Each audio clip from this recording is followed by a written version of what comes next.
इस प्रांगण में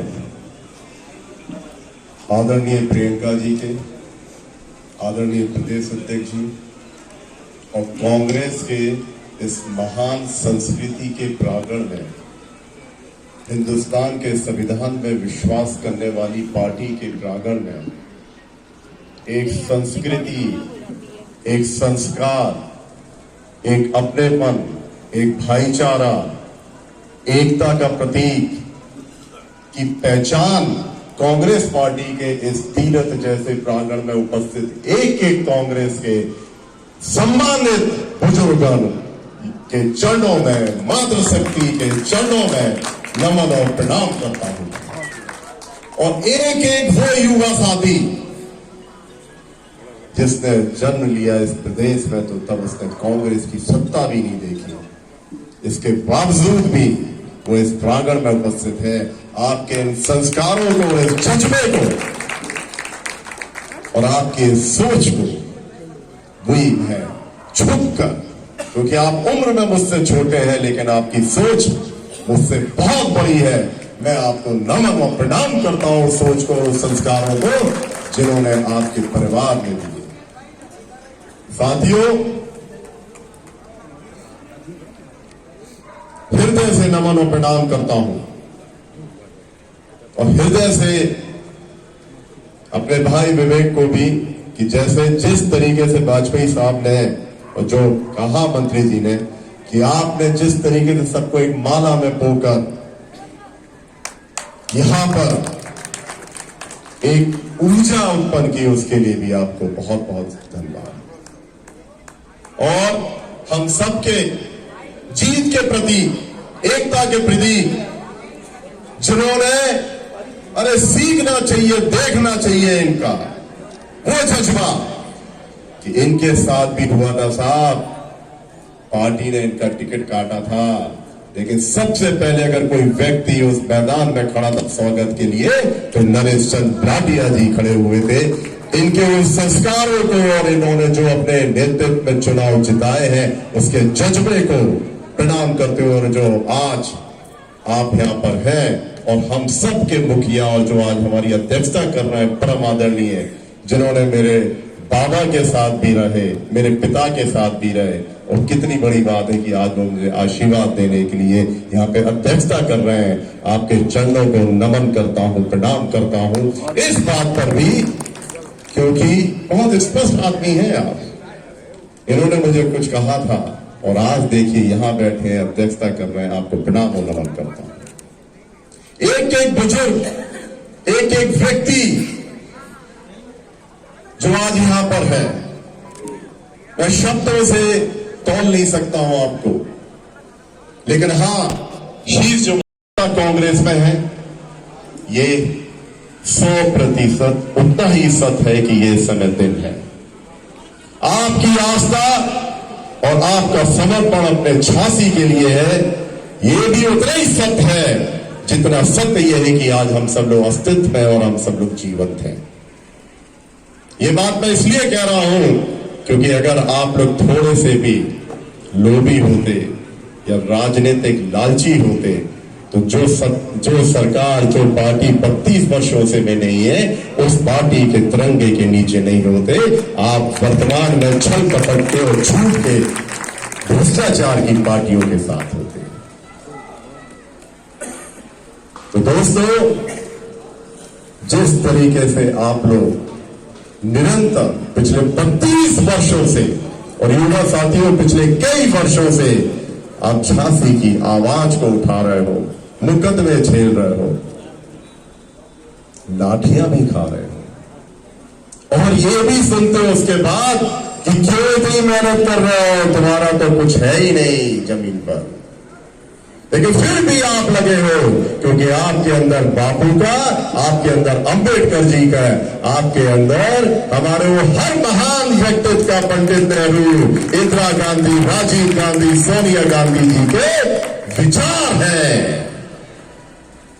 तो आज मैं आपसे कहता हूं उस विश्वास को साक्षी रखकर एक चीज को आत्मनन कर लेना। इससे पहले मैं अपनी बात रखूं, मैं आज एकदम हवाई जहाज से उतरकर आपके बीच में नहीं आया हूं। आज मैं आपके बीच में इसलिए नहीं आया हूं क्योंकि मैं परम आदरणीय श्री ओम प्रकाश लिछारिया का पुत्र हूं, या मैं स्वर्गीय गोविंदा लिछारिया का नाती हूं। ये मेरी पहचान है और मुझे फख्र है इस पहचान पर, क्योंकि मुझे संस्कार और एक सही चरित्र अगर कहीं से मिला है तो इनके चरणों से मिला है, इनके संस्कारों से मिला है, अपने बाबा की उन बातों से मिला है जो मुझे वो कहते थे, वो सुनाते थे। अरे साहब, मैं जब इंजीनियरिंग करने गया तब मुझे मालूम नहीं था कि मेरे पिता किस पोस्ट पर है। मुझसे पूछा जाता था तो मैं कहता था मेरे पिताजी वित्त विभाग में कार्यरत है। मेरे पिता ने, मेरे बाबा ने मुझे इस तरह से पाला है। एक बार इलाइट चौराहे पे मैं 3 लोगों को लेके जा रहा था, मुझे रोक लिया, मेरा चालान कर दिया, मैं चुपचाप खड़ा हुआ था। हसारी के संतोष यादव जी हैं, आप जानते हैं, उनकी निगाह मुझ पर पड़ी तो उन्होंने कान में कहा कि ये क्या करो, तो एकदम दरोगा जी कुर्सी छोड़ के खड़े हो गए। तब पहली बार एहसास हुआ यार हो ना हो यार लिछारिया जी पिताजी कुछ तो है। और वो कह रहे सर आपने पहले क्यों नहीं बताया? मैं कह रहा हूं अंकल आप मुझे ऐसे क्यों कह रहे हो? मैं सर कहां से हो गया, अभी तो मैं पैदा ही नहीं हुआ हूं। और वो एकदम, तब उन्होंने कहा बेटा आपने पहले क्यों नहीं बताया? तो मैंने कहा क्या? तो मैं कहना ये चाहता हूं दोस्तों, मैं उस परवरिश का व्यक्ति हूं जिसने हमेशा शीश झुकाकर नमन कर कर लोगों के संस्कारों को अर्पित कर कर और उनकी अच्छाइयों को अंदर लेकर आगे बढ़ने की शिक्षा दी है। मैं वो व्यक्ति आपके बीच में आज हूं। और चलिए ये सब बात नहीं करता हूं, आज मैं इस मंच से, इस प्रांगण से और सभी लोगों के सामने एक बात आपसे पूछता हूं, आत्मनन कीजिएगा कि पिछले 2004 से मैं आपके बीच में हूं, क्योंकि हम लोग, हमारे बाबा और मेरे पिता किराए के मकान में रहते थे। चुनाव हारे, हम लोगों को पालने के लिए, उसके लिए वो खेती करने गांव चले गए। ये सत्य है जो मैं इस मंच से कह रहा हूं। जब मैं पढ़ाई कर कर आया तो मेरे सामने चैलेंज था कि कैसे रोजगार को अर्पित करूं। उस समय मेरे पास झांसी में मकान नहीं था साहब। गांव में रह के मैंने अपना व्यापार शुरू किया, क्योंकि मैं व्यापार ही कर सकता था, मेरी लगन थी, सोच थी। और मेरे पिता कहते थे कि ब्राह्मण का बेटा व्यापार नहीं कर सकता, वो सिर्फ नौकरी कर सकता। तो कई दिन हम बाप बेटे में धुंध चला घर के अंदर, और उन्होंने मुझसे कहा कि जा तू नौकरी कर। मैंने वाजपेयी साहब नौकरी की, 1 महीने में नौकरी छोड़कर आ गया, क्योंकि मेरी औकात ही नहीं थी नौकरी करने की, उतना नहीं था मेरे अंदर जज्बा। मैं अपनी हकीकत पहचानता हूं साहब। मैं आया और मैंने व्यापार शुरू किया। किराए के मकानों में झांसी में रहता था। हर दूसरे साल मुझसे मकान खाली कराया जाता था। क्यों? क्योंकि वो कहते थे नेता का बेटा है, कहीं कब्जा ना कर ले। हमने कहा अगर भैया हमें कब्जा करना होते तो हमारे पिता कर चुके होते, हमारे बाबा कर चुके होते, लेकिन साहब फिर भी हमने ये किया और ईमानदारी से व्यापार किया। और आज आप सबके आशीर्वाद से मैं यहां पर हूं। मैंने स्वयं का मकान बना दिया। उसी शिद्दत से जब मैं राजनीति में आया और सामाजिक गतिविधियों में आया तो 2003 में मैंने अपना एक एनजीओ बनाया था प्रगति के नाम से। तो मैं जो बात कहना चाह रहा था वो ये है कि साथियों, 2003-2004 से अगर मैंने कभी भी, क्योंकि मुझे उस समय चुनाव नहीं लड़ना था, मैं सिर्फ सामाजिक उसमें आया, लेकिन अगर कभी भी मैंने आपके साथ, आपके सम्मान में, व्यवहार में कोई कमी रही हो, मेरे संस्कारों में कोई कमी रही हो, तो मुझे बिल्कुल आशीर्वाद मत देना।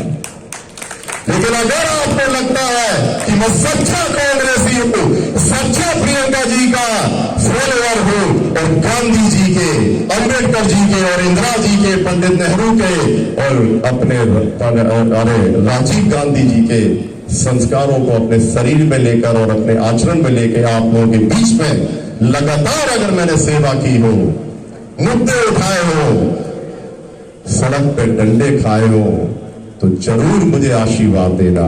और अगर थोड़ा तनकी भी डाउट हो और लगे आपको कि आपका ये बच्चा आपके आशीर्वाद लायक नहीं है, तो डांट जरूर देना, लेकिन दिल में मत रखना कोई बात, दिल में मत रखना कोई बात। इसलिए मत रखना दिल में बात, क्योंकि अगर आपने दिल में, क्योंकि आप सब बहुत भावुक लोग हो, आप सब लोग बहुत महान लोग हो। ये मैं कोई राजनीतिक बात नहीं कर रहा हूं, चुनावी बात नहीं कर रहा हूं।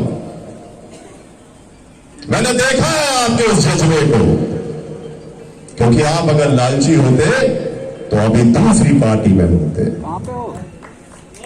आप अगर कांग्रेस में हैं इसलिए है क्योंकि आप समर्पित और बहुत महान लोग हैं। उस महानता की बात मैं आपसे कहते हुए आपसे निवेदन कर रहा हूं हाथ जोड़ के। आपका इस व्यक्ति ने झांसी की जनता के बीच में, झांसी के लोगों के बीच में अपनी पहचान बनाई है, एक सेवक के रूप में अपनी स्वयं की पहचान बनाई है। लोग जानते हैं कि आध्यात्मिक कार्यक्रम हो तो भी राहुल इछारिया सबसे आगे रहता है, चाहे हिंदू मुस्लिम के कार्यक्रम हो तब भी राहुल इछारिया सबसे आगे रहता है।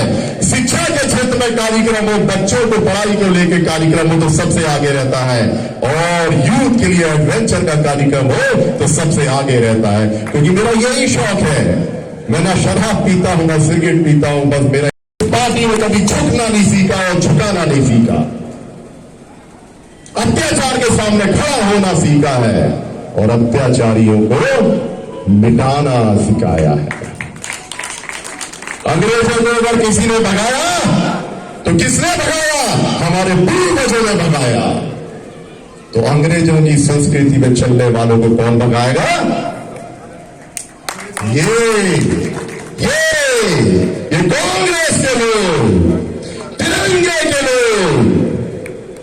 और मैं एक बात आपसे बार बार कह रहा हूं कि अगर आपने थोड़ा भी अपने दिल में कुछ रखा और ये मौका छोड़ दिया, क्यों? क्योंकि जब हम संबंध करने भी जाते हैं तो पिता और उसके खानदान के बारे में भी पूछते हैं। और साहब, मैं एक घमंड के साथ एक बात कहना चाहता हूं। मैं अपने लिए कहीं घमंडी नहीं, लगी ये बात मैं घमंड के साथ कहूंगा। मैं उस बाबा का नाती हूं, अगर किसी कार्यकर्ता के घर में चूल्हा नहीं चल रहा था, पूछ लीजिएगा, अगर मैं झूठ बोल रहा हूं तो आशीर्वाद मत देना, मुझे धिक्कार देना।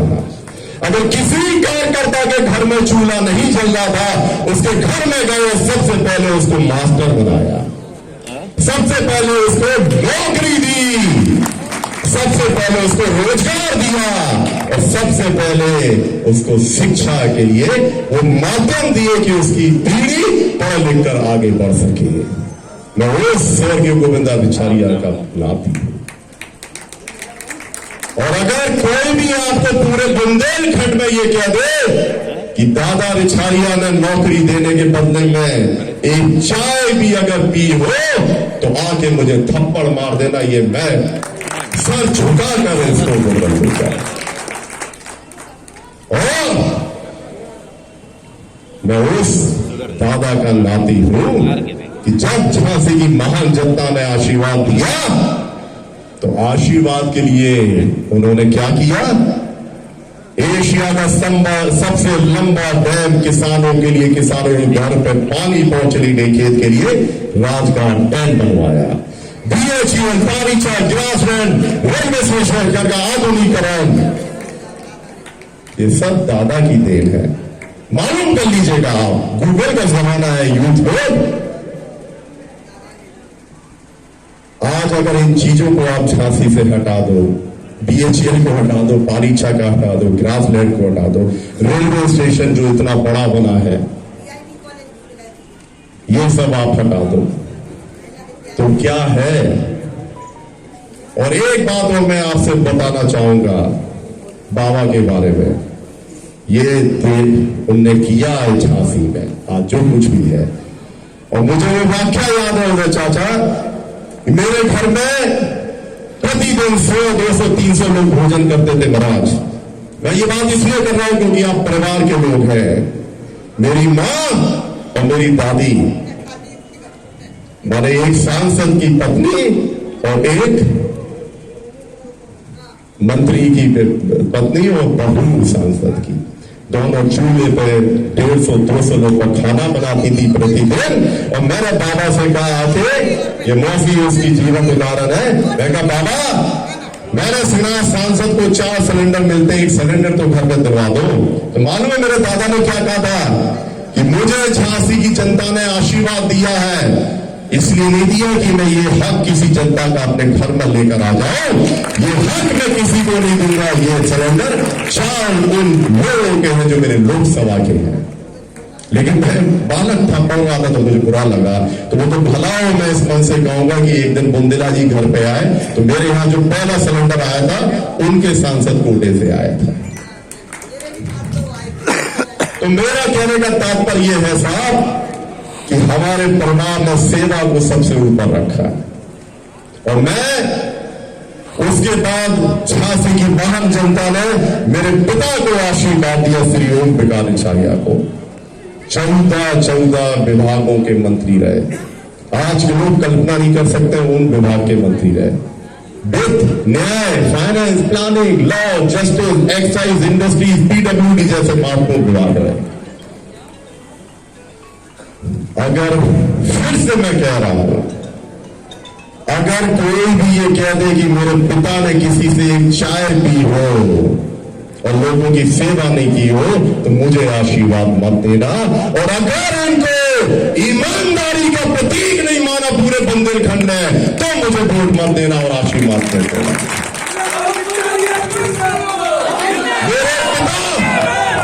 मेरे पिता जब विधानसभा में घुसते थे तो विरोधी दल के नेता भी कहते थे कि मालूम नहीं रिछारिया जी क्या कहते हैं, इनसे पंगा मत लेना। और मुझे वो वाक्य याद है कि जब मैं रोटरी क्लब का अध्यक्ष बना था 2013 में नाविद भाई, तो एनसी वाजपेयी इस प्रदेश के मुख्य सचिव जो चीफ सेक्रेटरी थे वो चीफ गेस्ट बन के आए थे महाराज। और उस समय प्रोटोकॉल में 5 मंडल के पांचों जिले के डीएम और दोनों कमिश्नर और डीआईजी सब बैठे थे। उन्होंने कहा कि ये लड़का उस महान शख्सियत का बेटा है कि हम आज आईएएस वगैरह किसी मंत्री ने बुलाया तो चैम्बर में भूल जाते, हाँ बताओ साहब कैसे याद किया। लेकिन जब रिछारिया जी बुलाते थे बुंदेलखंड के झांसी के विधायक मंत्री, तो हम लोग धौ कांपते थे, नहीं मालूम नहीं क्या पूछ रहे हैं। तो वो टॉपिक पे स्टडी करके जाते थे। इस प्रदेश के मुख्य सचिव ने ये कहा था इस सत्ता में 2013 की बात कर रहा हूं मैं, जब हम राजनीति में भी नहीं थे और कहीं ऐसा नहीं था कि मैं विधायक कुछ बनूंगा।